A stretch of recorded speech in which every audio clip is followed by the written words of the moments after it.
Alhamdulillahi nahmaduhu wa nasta'inuhu wa nastaghfiruh wa na'udzu billahi min syururi anfusina wa min sayyiati a'malina may yahdihillahu fala mudhillalah wa may yudlil fala hadiyalah wa ashhadu an la ilaha illallah wahdahu la syarikalah wa ashhadu anna muhammadan abduhu wa rasuluhu sallallahu alaihi wa ala alihi wa ashabihi ajma'in, amma ba'd.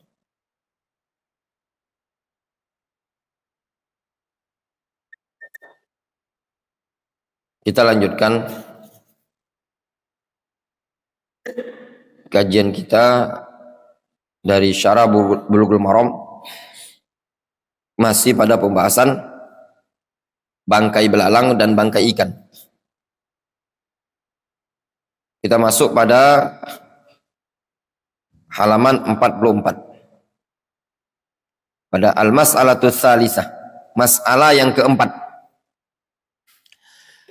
Masalah yang keempat, maitatu ma'adal jaradi wal hut wad dam ghairu ittihal wal kabid.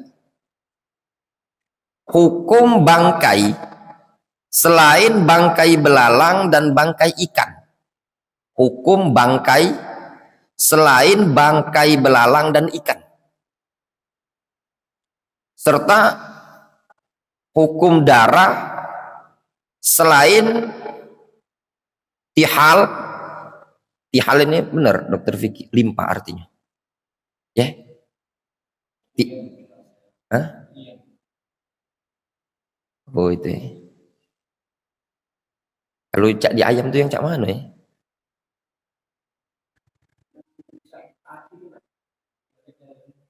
Ya. Dia nempel di hati itu lah ya. Di remplah, mungkin dekat-dekat remplah mungkin.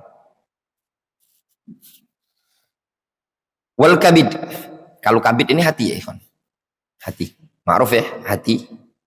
Hati ayam, hati kambing. Ya. Itu ini juga dalil ya, Ikhwan. Hati yang istilah kita sakit hatiku. Nah, kamu selalu di hatiku. Sebenarnya bukan kabid. Difahami? Tapi apa? Al-qalbu. Qalbu itu apa artinya? Jantung. Ya, jantung. Kenapa? Antum perhatikan hadis. Rasul ketika menyebutkan al-kabid, uhillat lana damani, dihalalkan untuk kami dua darah. Berarti al-kabid adalah darah. Diterjemahkan ke bahasa Indonesia hati kan. Nah, al-qalbu disebutkan dalam hadis, inna fil jasadi mudghah. Apa mudghah artinya? Segumpal daging, sekerat daging. Disebut mudghah seukuran mayam dahu al-madil, seukuran yang dikunyah oleh orang yang mengunyah. Disebut dengan mudghah. Nah, dia daging. Idza salahat salahal jasadu kullu. Kalau mudghah ini baik, baik pula seluruh anggota badan. Apa kata Rasul? Ala wahyal qalbu. Mudghah itu disebut dengan qalbu. Nah, qalbu itu sebenarnya artinya jantung. Difahami? Al-kabid artinya hati. Al-qalbu artinya jantung. Bahasa kitanya apa? Sering diartikan qalbu ini dengan bahasa hati. Ya. Ya enggak? Diartikan hati. Padahal sebenarnya makna qalbu itu bukan hati, tapi jantung. Namun orang Indonesia selalu mengungkapkan apa yang ada dalam perasaan dia, mereka ungkapkan dengan istilah hati. Difahami? Buktinya saja secara praktek, ketika kita mengatakan engkau berada di hatiku, yang dipegang apa? Dada. Ya enggak Kak Didi? Nah, hati yang megang di samping hati itu sebelah kiri ya, Dok. Kanan. Engkau di hatiku. Sakit hatiku, Ustaz. Sakit hatiku, Ustaz. Ada enggak? Hati. Selalu dia megang dada. Kenapa? Karena jantung itu ada di dada ini tadi. Di rongga dada. Difahami? Jelas ya? Nah, kalau orang Indonesia terkadang menerjemahkan kolbu ini juga dengan istilah kalbu. Nah, masih ingat antum dulu ada Agim manajemen kalbu, ya? Kolbu, manajemen kolbu. Nah, dalam kalbu sanubariku. Boleh tidak terjemah seperti itu ya? Tidak masalah lah. Sebatas istilah Indonesia. Walaupun arti kalbu itu kalbun anjing, ya. Bahasa Indonesia itu susah untuk dicocok-cocokkan dengan bahasa Arab. Ya, nggak susah. Jadi terjemahan itu cuman yang mendekati. Ngepas-ngepas itu susah. Ya, yang penting paham. Karena dalam bahasa Arab itu lebih luas dan maknanya lebih mencakup dibandingkan lafadz bahasa Indonesia tadi. Difahami ya? Disebutkan di sini ajma'al ulama ala hurmati akli maitati ma ada al-jaradi wal hud. Para ulama sepakat tentang keharuman makan bangkai selain bangkai belalang dan ikan. Selain bangkai belalang dan bangkai ikan haram dimakan dengan kesepakatan para ulama. Wa kadzalika, demikian juga ajma'al ulama, para ulama sepakat ala hurmati syurbiddam au massihi. Para ulama sepakat tentang keharaman minum darah au massihi, atau ngemut darah. Antum sedot darah tadi pakai mulut kayak darah kula itu haram. Difahami? Darah itu untuk dimakan, diminum. Mungkin ada pertanyaan, memang ada ustadz orang makan darah? Ada. Di Jawa darah itu dikeringkan. Disebut apa kalau orang Jawa, Pak Roni? Apa antum tahu orang Jawa? Hah? Randi. Antum wong Jawa? Tahu antum? Dokter Vicky tahu? Mereka nyebutnya dede. Dede atau didi? Didi. Lebih kurang gitu lah ya. Dede atau dede atau lebih kurang gitu ya. Nah, dikeringkan. Karena tahu itu dulu pas zaman-zaman mondok punya kawan orang Solo, dia cerita kadang di kampungnya mbahnya itu suka beli di pasar darah yang sudah dikeringkan, katanya enak, gurih. Apa hukumnya? Haram hukumnya ya. Gimana kalau darahnya tadi diemut, ya, diisep, atau misalkan luka darahnya antum sedot, juga tidak boleh, ya, haram. Ma'adal kabid wa tihal, kecuali hati dan limpah. Hati dan limpah sebenarnya darah yang mengering dan dia dihalalkan. Wa dalil ala hurmati aklil maita wa syurbid dam bil jumlah. Dalil yang menunjukkan akan haramnya makan bangkai dan minum darah secara global qauluhu ta'ala qul la ajidu fima uhiya ilayya muharraman ala ta'imin yat'amuh illa ayyakuna maitatan aw daman masfuhan aw lahma khinzir. Qul, katakanlah ya Muhammad,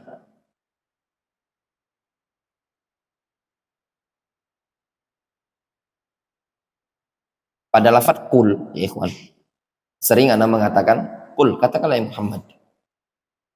Ini sebenarnya tafsir dalam sebagian para ulama ahli tafsir. Mereka ketika menafsirkan ayat yang qul, katakanlah, sering mereka tafsirkan qul, katakanlah ya Muhammad, ya. Itu pendapat sebagian para ulama. Ma'ruf ya. Antum sering jumpai nanti di buku-buku tafsir. Namun sebagian para ulama yang lain tetap mengatakan tidak diperbolehkan dalam menafsirkan qul dengan mengatakan ya Muhammad, tapi tetap dengan mengatakan ya ayuhan nabi, ya nabi wa ya rasul. Kenapa?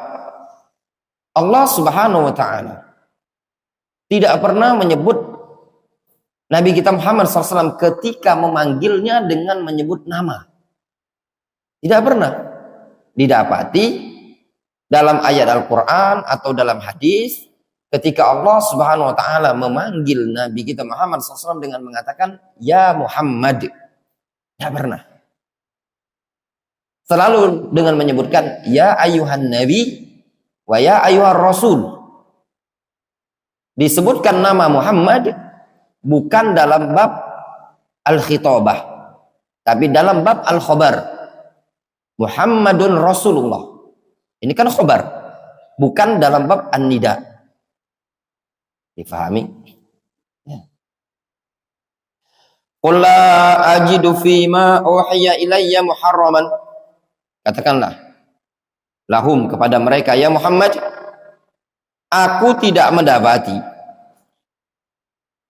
pada perkara yang diwahyukan kepadaku sesuatu yang haram bagi orang yang makan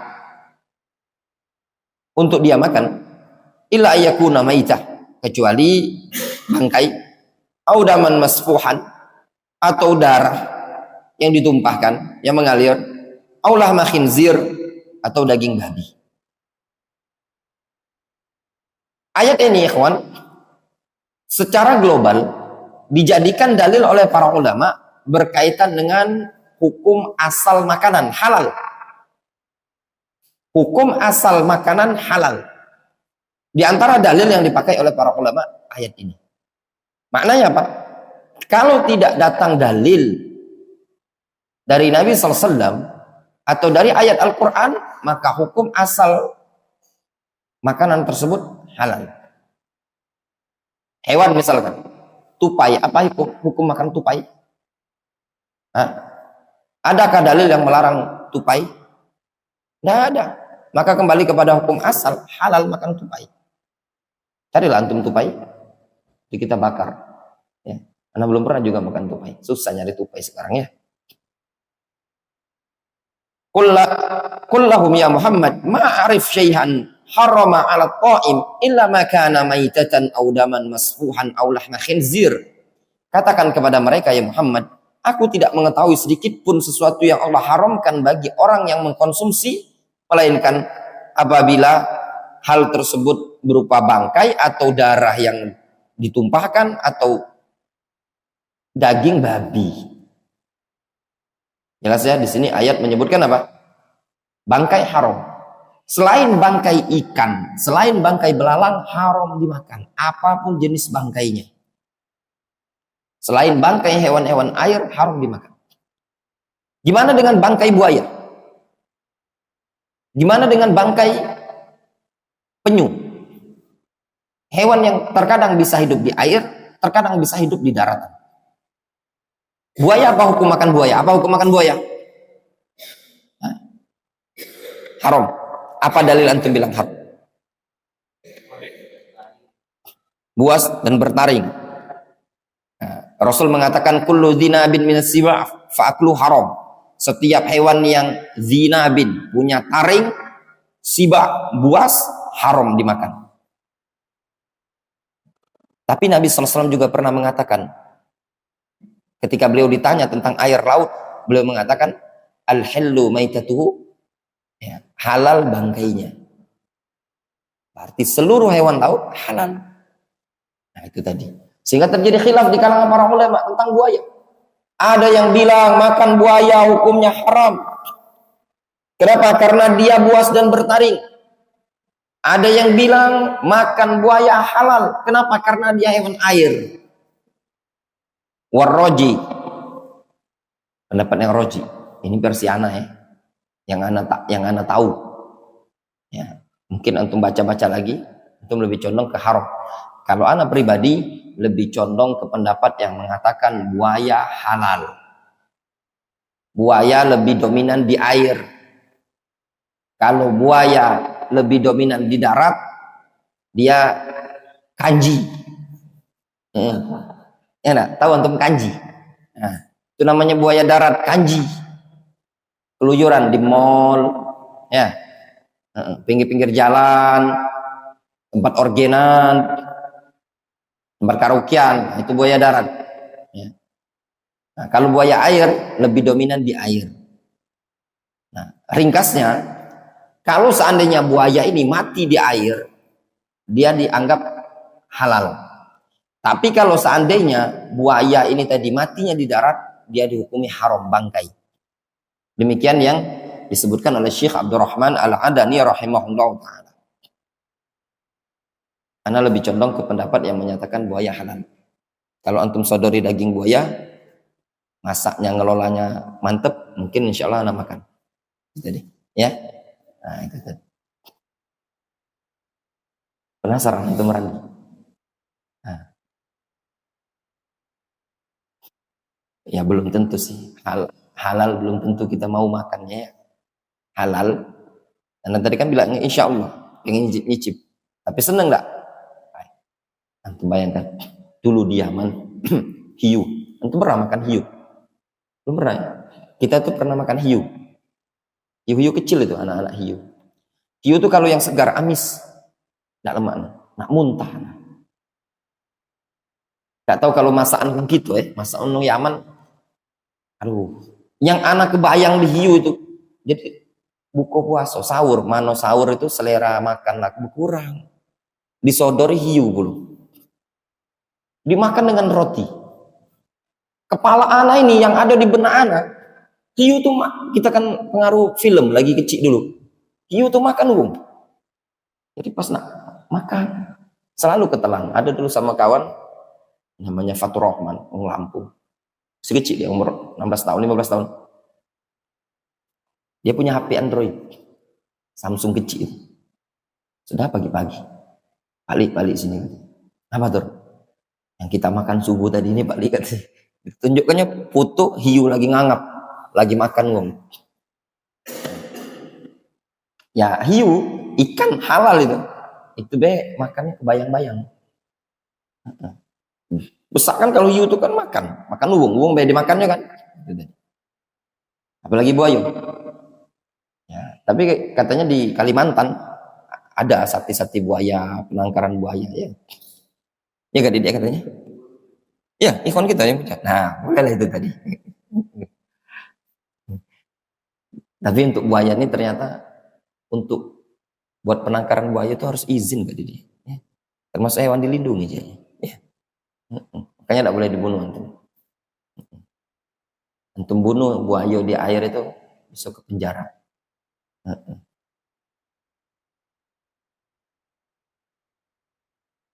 Wa aidan qaulu Ibni Umar, dan juga ucapan Abdullah bin Umar, uhillat lana maitatani wa damani. Abdullah bin Umar mengatakan dihalalkan bagi kami dua bangkai dan dua darah. Yufham minhu anna ma adaha la yahillu akluhu. Maka difahami dari hadis ini tadi ya, dari selain bangkai dan darah tidak halal dimakan. Dari selain belalang, ikan atau kabid ya, hati dan limpa tadi haram dimakan, ya tidak halal. Ringkasnya ya kawan ya, untuk hewan air seluruh jenis ikan halal, seluruh jenis ikan halal, mau ikan apapun selagi ikan tersebut tidak beracun, ya halal. Udang kepiting halal, dia digolongkan jenisnya ikan. Kalau udang bahasa Arabnya jambari. Kalau kepiting bahasa Arabnya itu wong Yaman nyebutnya Abu Makos. Makos itu gunting. Entah bahasa Arabnya wah kepiting. Lupa anak. Pokoknya ingatnya Abu Makos. Penyu, kura-kura, sulhafa. Sulhafa halal. Alhamdulillah, ana pernah makan penyu. Di Yaman pernah makan penyu. Enak penyu itu. Ya. Kalau telur penyu enggak ketelan, agak jeli-jeli dia kalau direbus. Di Yaman banyak penyu. Asal antum galak nangkep baik. Di pinggir-pinggir pantai itu, wilayah Hadramaut, di Syiher itu banyak penyu. Ya. Dia kalau malam naik ke pantai. Antum tangkep, sembelih, baca bismillah. Darahnya banyak itu. Halal dimakan. Ya. Ketangkep enggak? Untuk di Yaman jangankan melindungi penyu, melindungi warga negara pun pemerintahnya enggak mampu. Ya. Jangankan hewan, di Yaman tuh enggak ada istilah hewan dilindungi. Kenapa? Rakyat yang pun enggak bisa dia melindungi dari serangan pusi, apalagi mikirkan hewan. Itu penyu kalau di Yaman. Nah, antum coba kalau di Yaman itu di antara ilmu yang enggak ada di Markis, nah, nanti minta beda sama duit dokter Vicky. Kak So, kirim duit. Nah, ada kawan nak ajak jalan. Anak dulu terhambat di Yaman karena keuangan. Antum dokter Vicky jangan sungkan-sungkan untuk memberi duit sama Syu'bah. Karena keuangan. Dulu karena keuangan, jadi anak tidak bisa kemana-mana. Jadi paling kalau nak pengen jalan gratis, ikut bis Markis. Syekh lagi dakwah misalkan ke kemana, ke suatu wilayah, paling ikut Syekh. Itulah dapat cerita kampung. Ke Hadramaut enggak pernah. Ya, gimana kota Tarim itu? Yang kata orang ya Tarim, ya belum pernah. Makanya dalam hati ana punya niat kalau Allah SWT berikan rezeki untuk keluar negeri jalan-jalan, ana pilih Yaman. Itu tadi. Kalau ke depannya ada rezeki, ana penasaran yang pertama kota Tarim. Penasaran sekali. Sampai sekarang masih penasaran. Di Hadramaut, ya, kalau sekarang ini, kalau antum ke Yaman, rute antum coba Jakarta, Dubai, Mesir, Aden. Kalau dulu rute ke Yaman, Jakarta, Dubai kalau tidak salah, kemudian Oman, Hadramaut. Nah, jadi bisa jalan-jalan di Hadramaut. Sekarang enggak, Mesir. Mesir pun antum cuma transit sebentar. Enggak bisa jalan-jalan. Langsung turun bandara Aden. Nah, kalau di Hadramaut itu ada kota yang dibelah dengan apa namanya, dipisah dengan laut. Pantainya itu kayak mana ya, yang Inggris atau apa yang ada jembatan pinggir sungai, pinggir laut itu kan. Nah, itu di Hadramaut. Namanya Mukallah. Indahnya kota ini dimasukkan destinasinya di duit Yaman. Kota tua, Mukallah. Nanti ada Tarim. Untuk bisa tahu tempatnya Habib Umar Hafiz, Darul Mustafa. Antum bisa lihat kuburan Nabi Hud. Ya. Kalau ada duit antum jalan ke apa? Ke Sabak. Sabak tuh Ma'rib. Itu makbad tempatnya Bilqis, Ratu Bilqis kata orang itu. Di sana di Sabak. Yaman itu kota tua. Ya. Kalau Yaman aman, itu bisa jadi tempat city tour. Son'a, kota lama, ada tempat apa namanya Abraha, bekas gerejanya Abraha itu, ada Babul Yaman, itu kotanya para nabi ya, setelah Palestina. Ya, Palestina susah masuk ke sana, dikuasai oleh Yahudi. Ya. Yaman sekarang tidak bisa bebas karena dikuasai oleh Syiah. Ya.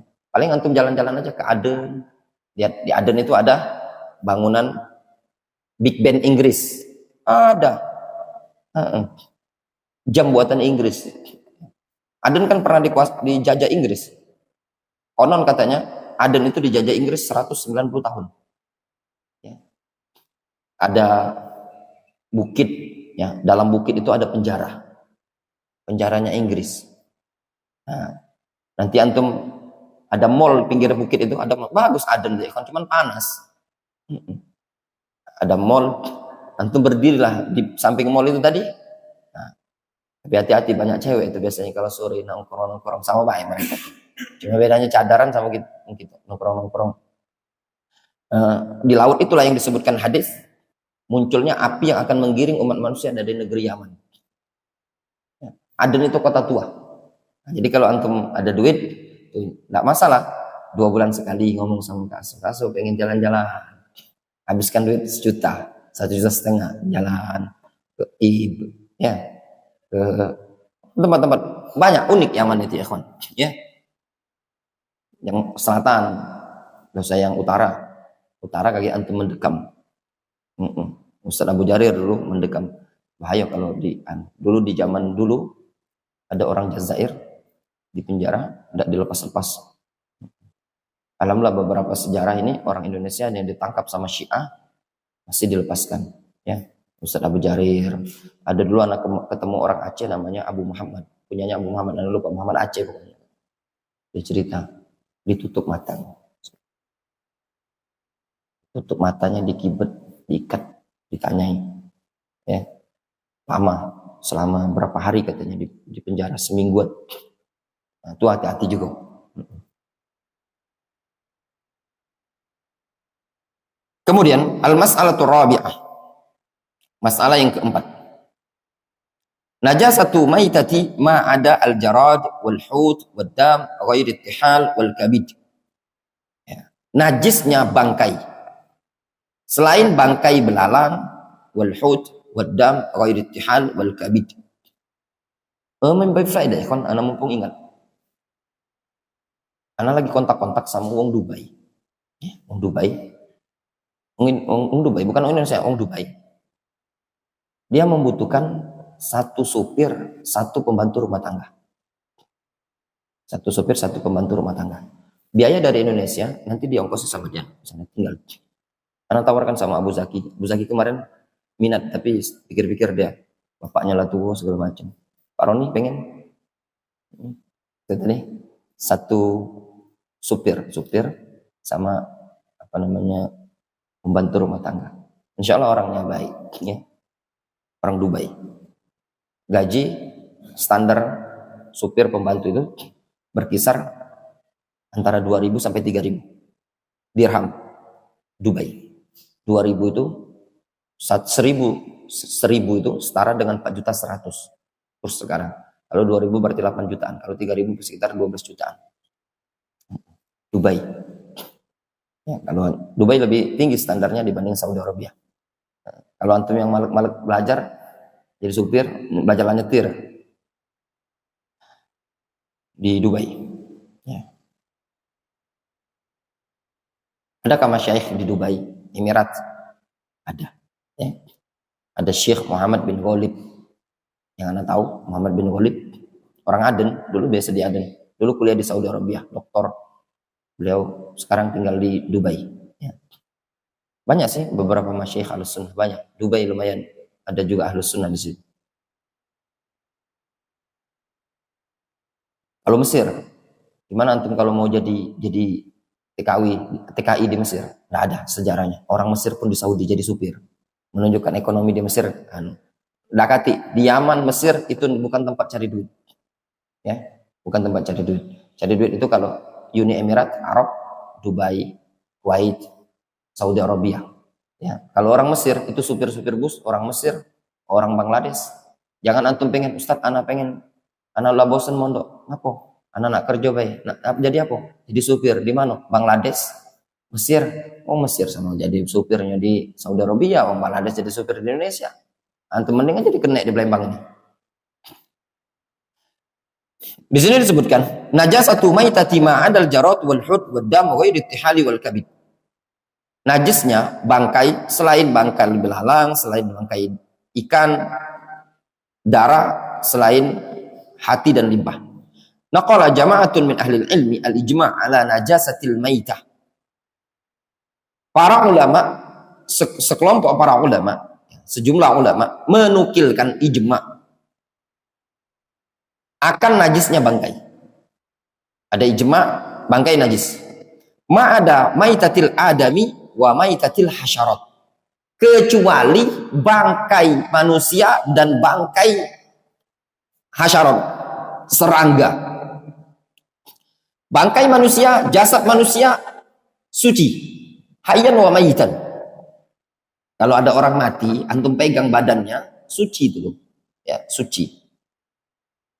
Jangan antum tidak mau mandikan mayat gara-gara antum berpendapat najis. Ya, suci dia. Dan bangkai hasyarat, bangkai serangga. Hasyarat itu serangga. Hasyarat itu hewan-hewan, simpelnya hewan-hewan yang tidak mengalirkan darah. Ya, mala nafsalahu sa'ilah, itu simpelnya bela. Ya. Serangga kalau bahasa kitanya. Bangkai semut halal. Ya, misalkan ada semut masuk dalam kopi mati, masuk dalam cukup pempek mati, cukup antum keluarkan, saring, kemudian dilanjut makan, tidak masalah. Bangkai kecoa halal, halal. Terus gimana kalau kecoa masuk kuah pindang mati? Najis enggak kuah pindang ini tadi? Enggak najis. Boleh enggak dimakan? Tergantung antum. Ya. Tergantung antum. Yang jelas secara hukum fikih dia enggak najis. Jijik Ustaz. Nah, jijik itu tadi. Ya, pembahasan beda lain. Ya, kalau jijik karena sudah kemasukan bangkai tikus, ya buang. Ya.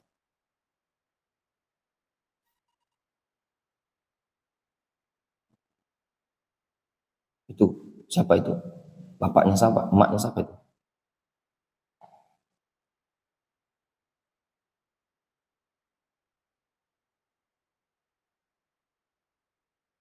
Fafiha khilaf kama sayati.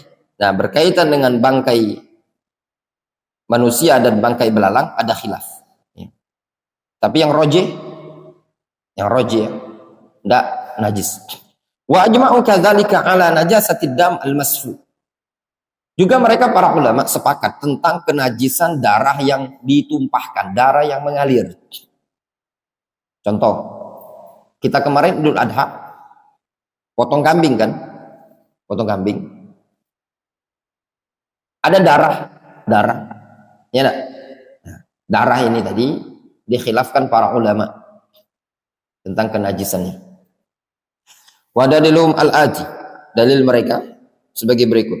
Wa dalilul awwal qauluhu ta'ala qul la ajidu fima uhiya ilayya muharraman 'ala ta'imin yat'amu illa an yakuna maitatan aw daman masfuhan aw lahma khinzirin fa innahu rijsun. Katakanlah ya Muhammad, aku tidak mendapati pada perkara yang diwahyukan kepadaku sesuatu yang haram bagi orang yang ingin mengkonsumsinya, kecuali melainkan sesuatu yang sifatnya bangkai atau darah yang dialirkan atau daging babi. Fa innahu rijsun, sesungguhnya hal tersebut adalah rijs. Walaf dua rijsun inda jumhuril ulama wal ma'ruf inda sahabah. Lafaz rijs menurut jumhur dan yang ma'ruf di kalangan sahabat annahu idza utliqa yuradu bihi an-najis. Ya, ingat baik-baik. Lafaz rijsun fa innahu rijsun menurut jumhur ulama dan juga jumhur sahabat, lafaz rijsun kalau diitlakkan maka yang dimaksudkan adalah najis. Sehingga ketika disebutkan illa ayyakuna maitatan aw daman masfuhan aw lahma khinzirin fa innahu rijsun, daging babi najis apa enggak? Najis menurut jumhur. Ya. Menurut jumhur daging babi najis. Menurut sebagian para ulama ada yang mengatakan daging babi tidak najis, ikhwan. Tidak najis. Ya.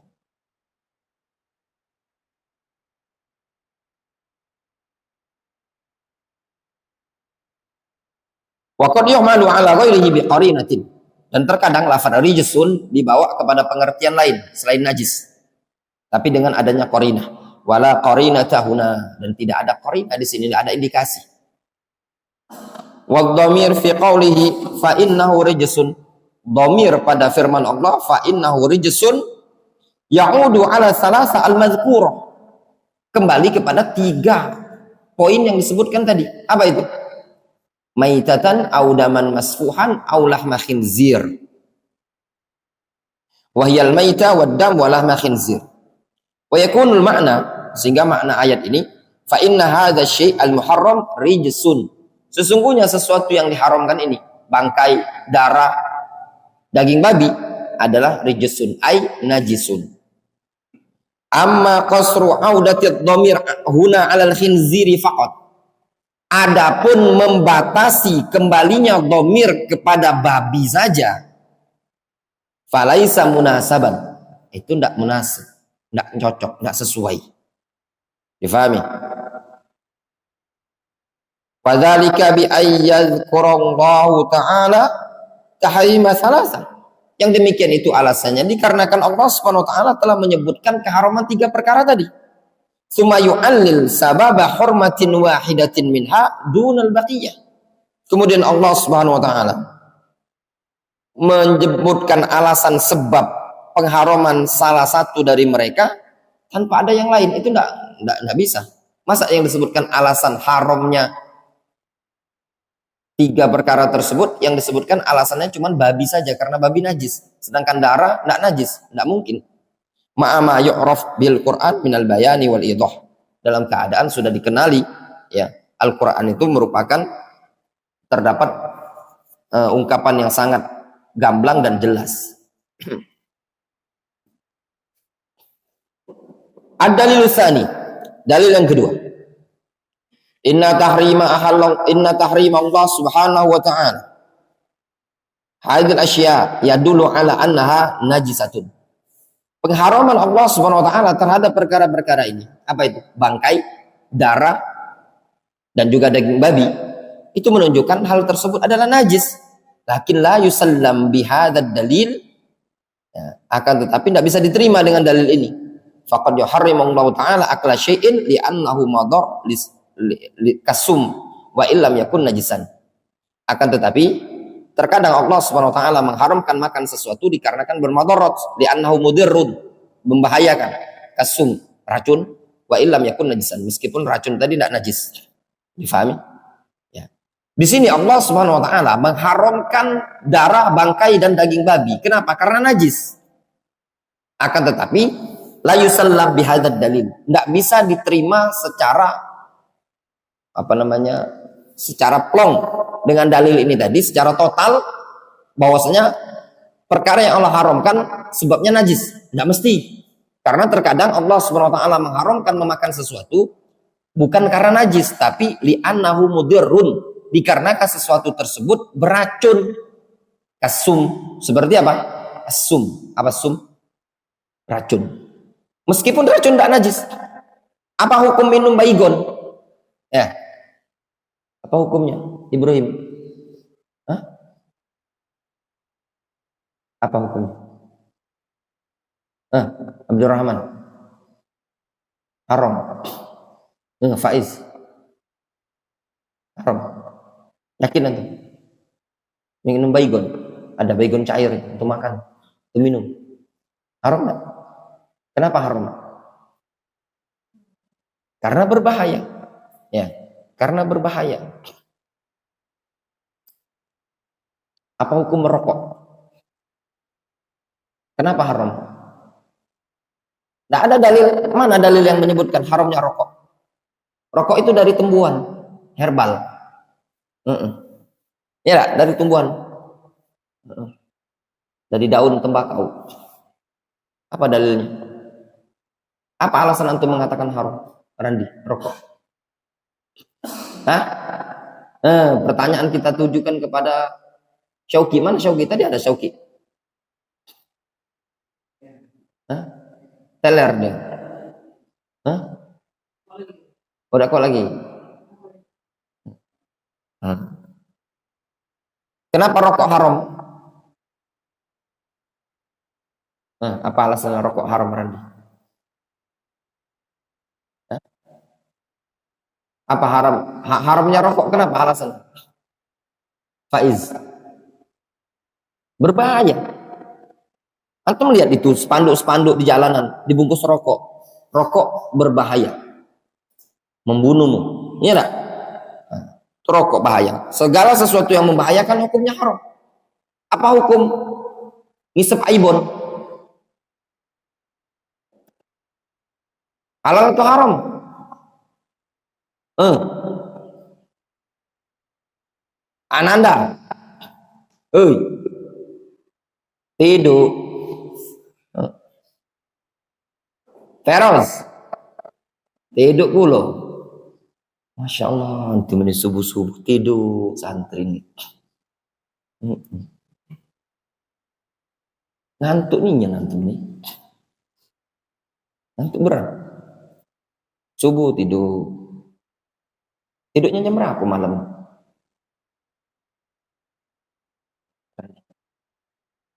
Antum jam berapa tidur?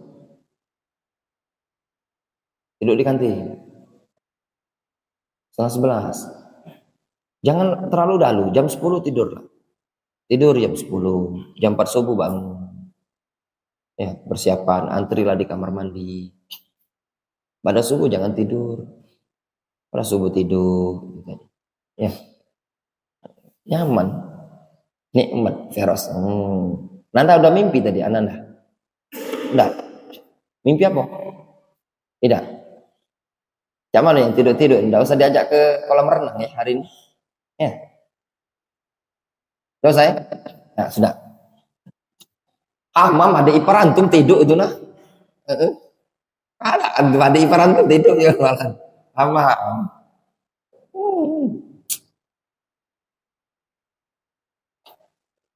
Nak ke pantai, ke pantai, nak kolam renang ya.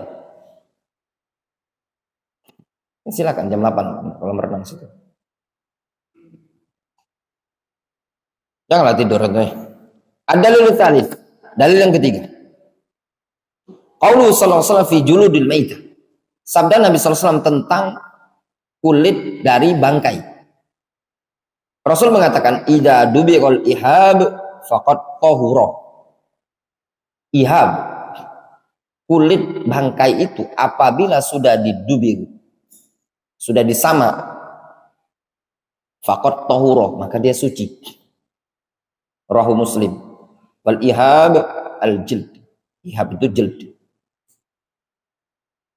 Faqauluhu faqad tahura dalla ala annahu kana najisan qabla dzalik. Itu menunjukkan bahwasanya kulit dari hewan bangkai adalah najis.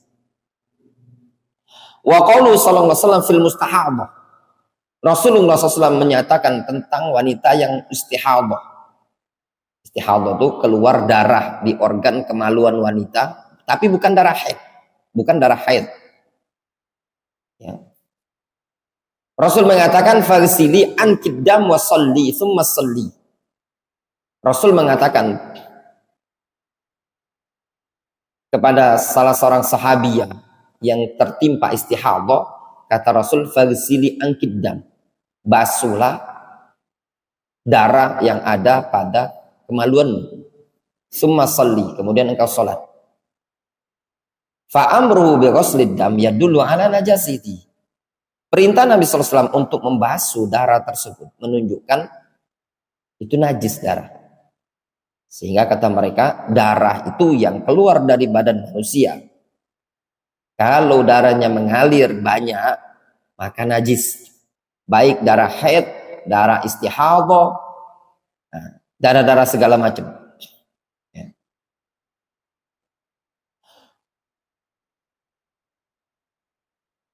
Wa ma ja'a an ba'di sahaba annahum kanu yusallu wad dima takhruju minhum fa hadha lil 'udhri kama salasil baul wal istihadah. Adapun riwayat yang datang dari sebagian sahabat bahwasanya dulu mereka salat dalam keadaan darah keluar ngalir di badan mereka. Jadi dulu ketika perang mereka salat dalam keadaan darah itu mengalir. Ada yang kena panah, ada yang kena tombak. Mereka sholat dalam keadaan di badannya mengalirkan darah. Fahadha lil udhri, ini uzur. Mirip seperti salasil baul, mirip seperti beser. Ya. Wal istihadah, mirip seperti istihadah.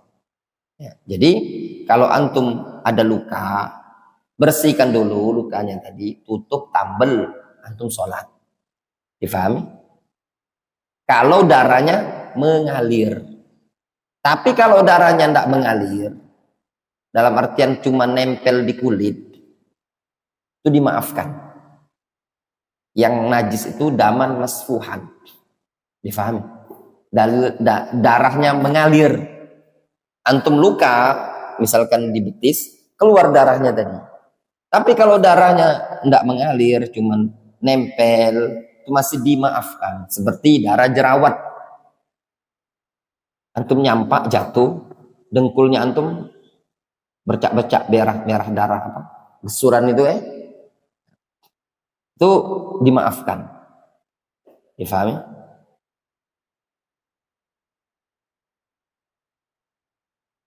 Dari sini Syekh Taufik ini menguatkan darah itu najis secara mutlak, seluruh darah, ya, daman masfuhan. Sebagian dari tulabnya Syekh Mukbil, sebagian masyayikh yang ada di negeri Yaman, mereka menganggap darah tidak najis kecuali darah haid, ya. Wa amaddam ghairul masfu. Adapun darah yang tidak mengalir, tidak tumpah, falaisa najisan inda amatil ulama. Tidak najis menurut mayoritas para ulama. Faqad qayyadallahu azza wa jalla ad-dam alladhi warijsun bi annahu damun masfuh. Allah Subhanahu wa taala telah mentakyid, memberikan patokan tolak ukur darah yang dianggap najis adalah damun masfuh, darah yang mengalir. Wal masfuh as-sa'il. Masfuh itu yang mengalir, yang muncrat, tumpah. Nah, darah kambing kemarin, antum ketika nyembelih hewan kurban, antum baca bismillah, Allahu akbar, muncratlah darahnya ke baju antum. Najis kah? Najis. Ketika mau sholat, bersihkan pakaian, ganti dengan pakaian baru, bersihkan badannya antum. Itu menurut jumhur ulama, bahkan dinukilkan ijma. Difahami? Jelas? Nah.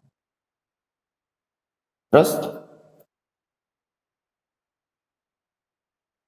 tanbih ya ikhwan. Jangan nyembeli kambing ya ke depannya. Tolong jangan nyembeli kambing di teras masjid. Teras Masjid Darul Hadis tabi' lil masjid, ngikuti masjid. Ya. Tidak diperbolehkan antum transaksi jual beli di teras masjid. Di teras yang ada di WC di belakang, tempat kursi nongkrong itu, juga tabi' lil masjid, ngikut masjid. Tidak boleh bagi antum transaksi jual beli di situ. Tolong yang menerima barang Shopee, COD jangan di teras, ya. Diajak di luar. Jangan di teras. Baik teras samping, teras belakang. Begitu juga maktabah. Bayar utang boleh. Tapi akad transaksi jual beli tidak diperbolehkan. Utang tuh gini. Antum utang boba sama Pak Roni itu. 10 boba. Bayarnya di masjid boleh. Belinya kapan? Kemarin, seminggu yang lalu. Tapi bayarnya sekarang di masjid boleh. Tapi kalau antum transaksi sama Pak Roni dalam masjid ini, di teras masjid itu tidak boleh. Kenapa? Karena bangunan pondasi masjid ini, mulai dari belakang, teras belakang, sampai bagian maktabah, niat awal adalah diikutkan ke bagian masjid. Jadi tabak lil masjid. Sehingga, ya. Dan memang nyambung, antum buktikan itu nyambung pondasinya. Antum Ramadan i'tikaf, nongkrong di teras, sah i'tikafnya itu. Masih dianggap masjid. Ramadan i'tikaf, antum nongkrong di dalam ini, sah, teranggap sebagai i'tikaf. Nongkrong di teras belakang, sah, teranggap sebagai i'tikaf. Dimanapun antum, sah. Transaksi jual beli tidak diperbolehkan. Ya. Difahami Randi? Kawan-kawan yang lain, ya, santri, kalau yang ngambil COD, paket, belum bayar, bayarnya di bawah, ya, jangan di situ.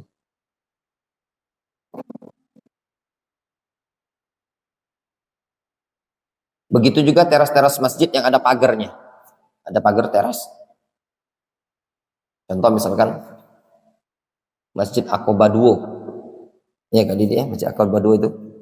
Kan ada pagar, ada yang jualan itu parfum. Ya nak, nah, itu tidak boleh sebenarnya. Apa dalilnya? Buktinya sudah ditulis batas suci. Ya nak? Ketika ditulis batas suci itu sudah menunjukkan ada indikasi bahwasanya teras tabi lil masjid, ikut masjid. Itu tidak boleh transaksi di situ. Wa ghairul masfu, adapun yang darah yang tidak mengalir, adam alladzi la yasil, itu darah yang tidak muncrat, tidak ngalir. Wa yakunu fil lahmi wa fil uruq, itu darah yang ada dalam daging, di urat, di kulit gitu ya. Wa adda minhu jama'atun minal ulama adam sa'il al-yasir. Ya. Dan sekelompok dari kalangan para ulama, sejumlah para ulama menggolongkannya ya. Bagian dari tersebut adalah darah yang ngalir tapi sedikit ya. Darah ngalir tapi sedikit Kak Didi. Ngalir apa darah, misalkan antum luko ngalir tapi sedikit, itu juga dianggap ghairul masfu. Ghairul masfu misalkan gini, di tangannya antum ini antum mencet jerawat ya. Pecahlah jerawat tadi. Ketika sholat keluar darah tadi. Tapi tidak banyak, sedikit. Ya. Nah, itu dianggap dam ghairul masfu. Wa adda minhu ay ghairul masfu. Jama'atun minal ulama dam al-sa'il al-yasir. Minhu di situ kembali ke ghairul masfu. Wa nassa jama'atun minal ulama ala najasati, dan nasso jama'atun minal ulama, dan sekelompok para ulama memberikan penegasan ala najasatis sa'il al-yasir aidon. Ya.